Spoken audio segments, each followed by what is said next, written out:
in, you might have heard of the concept of a climate lockdown. It's been touted before. It's the idea that, you know, if emissions start going far too high, the government is going to have to do things about it. And would you believe there's an outfit, you probably haven't heard of it, called the World Business Council for Sustainable Development. They were talking about this back in 2020. This is to quote directly from their website.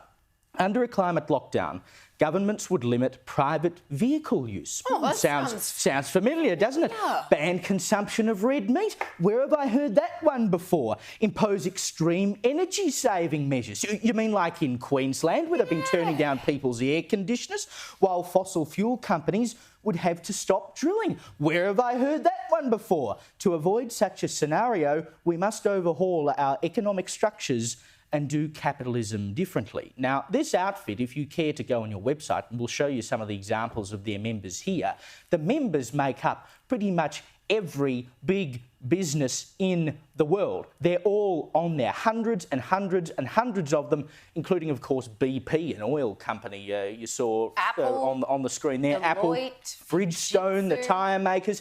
Everyone is on there back in 2020. They foreshadowed all of these things that might happen, and now we're seeing them happen. And, you know, it's not necessarily happening on a grand scale in terms of someone walks in the room and says, rightio, we're doing this all at once, but it's already happening piecemeal. You know, we've talked this week about the Yarra Council in Melbourne, for instance, which wants to, you know, charge you more to park your car if it's an SUV, because their ultimate goal is to have fewer cars driving through the city of Yarra. We've talked about emission standards in terms of food now. I mean, the review that they're doing into the dietary recommendations, which you would imagine tells you, you know, what's the best food to eat to achieve the best nutritional outcomes, now has to take into account the emissions involved in producing that food. Everything that they said back in 2020 was going to happen, what a surprise. If that's their definition of a climate lockdown,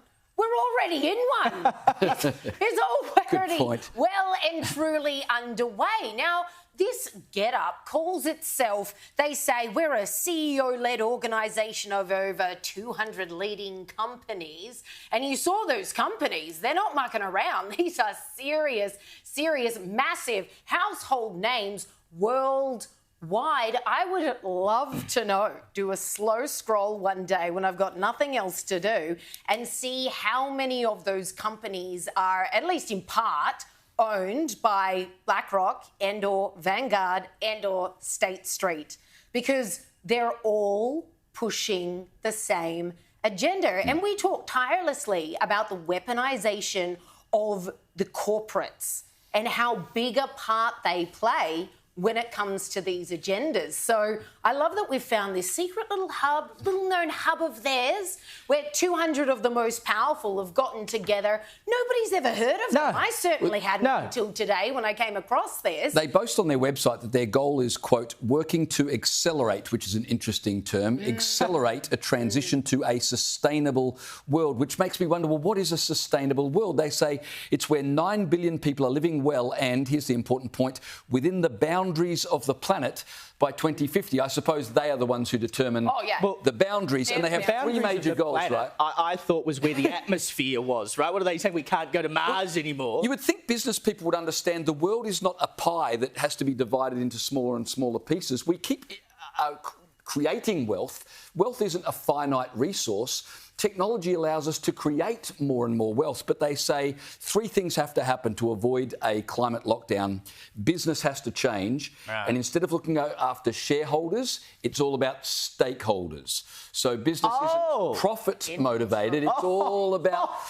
And business not profit motivated? What sort of business is that? Wait till you hear about what they say about government. Government has to be interventionist, so government can't simply sit back. Government has to pick winners and losers. And then third, the finance industry has to direct its money to people who will use it well. And of course, they will determine who uses it well. The more I read on this website, the more I was convinced it's got nothing to do with saving the planet from a climate crisis and everything to do with reshaping capitalism to reflect their values, to protect which themselves. will become our values. I mean, they talk about, you know, it's not about profit.